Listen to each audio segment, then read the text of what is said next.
जगन्नाथ प्रवचन club town side रे चली 5 दिन सरला पर आज महोत्सव सरी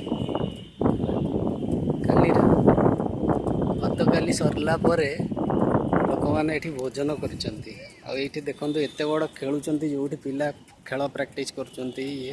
आम स्वच्छ अभियान करुचे किंतु तथापि एठी लोक मैंने केमिति अपरिष्कार करुचंती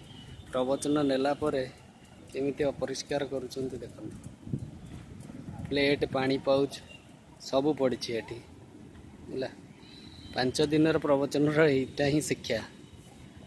बुझिपारे कई गोटे डस्टबिन किंबा पानी पाउच गोटे सुविधा करथिले किंबा म्युनिसिपालिटी को कही से माने भी अरेंजमेंट कर पारथांते एते दिन शिक्षा पर पूरा पड़ियाटी केमिति असुंदर होई पड़ी रही